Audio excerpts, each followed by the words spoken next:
दिति के वंश के बारे में सुना था। दिति के 2 पुत्र हुए, कौन कौन बताइए।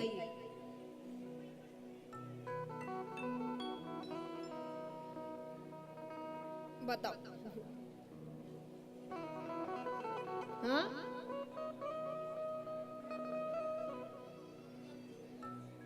हिरणाक्ष और हिरण्यकश्यप। तो 2 पुत्र हुए। हिरणाक्ष का वध भगवान ने वराह अवतार में किया, बचा हिरण्यकश्यप। भाई की मृत्यु का बदला लेना है उसे। उसका विवाह हुआ कयादु नामक कन्या से, जिनसे उनको पुत्र हुआ प्रहलाद। बचपन से ही सिखाया गया कि भगवान यानी तुम्हारे पिता राजा हिरण्यकश्यप। ठीक है, बच्चा है, मान गया। अब यहां पर भगवान से युद्ध करना है तो भगवान जितना शक्तिशाली तो बनना पड़ेगा उसकी नजर में, वरना भगवान जितना शक्तिशाली तो कोई है ही नहीं। पर उसे ऐसा लगता है तो उसने कहा कि उसके लिए तप करना पड़ेगा, कुछ वरदान लेने पड़ेंगे। तो अपनी पत्नी से कहता है कि मैं तपस्या करने जा रहा हूं, कब लौटूंगा पता नहीं।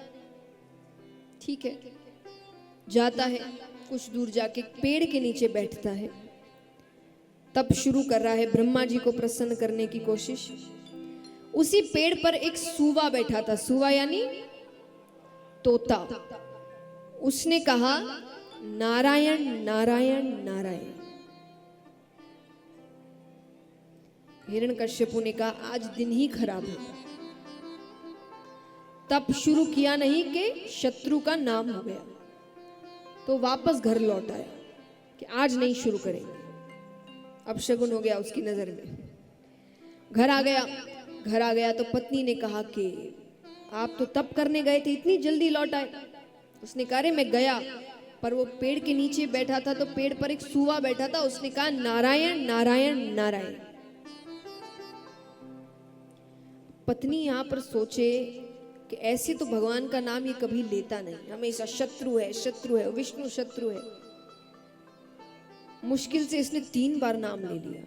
अब ये 3 को मैं 108 करवा दूं, एक माला तो हो गई। पर कैसे कराए, उसे डर लग रहा है, जल्दी से तो नाम लेते नहीं। अब वो हर कुछ देर में काम करे, काम करते करते आए, ऐसे दिखाए जैसे आप पहली बार नजर पड़ी है। और फिर पूछा अरे आप तो तपस्या करने गए थे ना। अरे वो कहे मैंने अभी तो बताया तुमको, मैं गया था, पेड़ पर एक सूवा बैठा था, उसने कहा नारायण नारायण नारायण। 6 करते करते वो रात तक 105 बार नाम कहलवा लेती है। बाकी बचे और अब उसको इतना डर लग रहा है क्योंकि उसने इतना परेशान कर दिया है पूरे दिन। तो वो दूध लेकर आती है, रखती है और दूर जाकर खड़ी हो गई। दूर जाकर कहती है कि बच्चों ने बहुत परेशान कर दिया है, इतना तंग करते हैं कि आजकल कुछ याद ही नहीं रहता। अंतिम बार, बस अंतिम बार, आप तो तपस्या करने गए हुए थे ना, तो क्यों छोड़कर आ गए।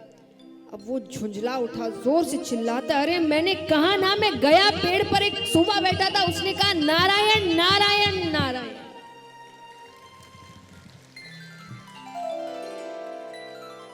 पत्नी कहे अब याद रहेगा।